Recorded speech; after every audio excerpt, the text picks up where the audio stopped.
Isn't it? We're often being told that in the world of media there's no cutting corners, particularly with the likes of a streaming giant like Netflix. You know, they have money to make all of those shows that apparently you and I can't wait to binge watch or instantly stream. I hate that expression, don't you? What about just sitting down and watching a package of television? You know, but everything has to have a dramatic effect, doesn't it? Now, when you think about it, even Netflix are now feeling the pinch. And as I told you the other day, over here in the United Kingdom, Sky News is going to be going behind a sort of paywall, so you're going to have to pay to watch the likes of Kay Burley and Beth Rigby. That's going to be interesting to see how much that revenue drags in.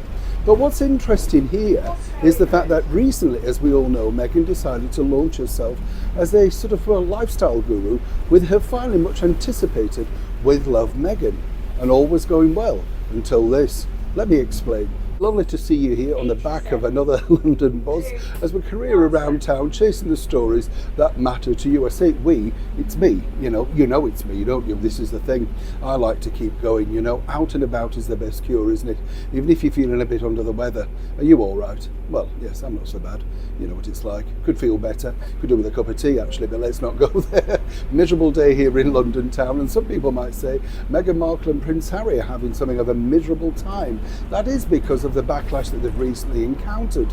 But worse than that, Meghan recently was omitted from a big sort of Netflix launch and then attacked on stage from an alleged comedian.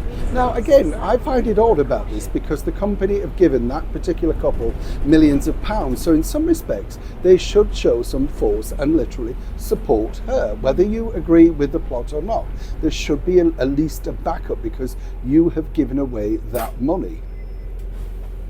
But what's interesting now, we told you about this a couple of days ago, is the fact that, as we know, Meghan launched that very much sort of vibrant trailer for her With Love Meghan show.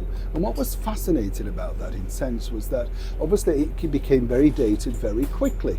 They decided to pull the show because, of course, they decided that it didn't necessarily fit in with the remit, given the terrible catastrophes that have happened over in LA with the terrible fires. Heart goes out to all those people. It's the aftermath that sometimes is the hardest, right?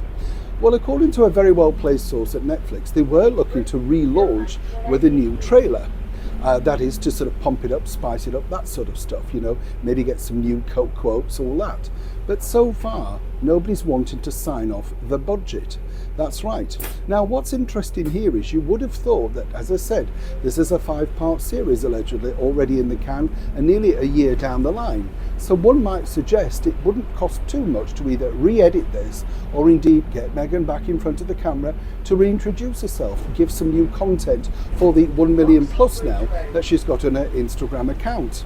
But so far, even Netflix now apparently are cutting the ties, if not fully, but at least the budget so far with Meghan. Now this is going to prove very hard because an old trailer that's been pulled away doesn't necessarily ignite media interest once again. And it could be down to her and her alone on her Instagram account to try and get you and I suddenly back interested with love from Meghan. What do you think she should do? Neil Sean on the back of a London bus in the very heart of London.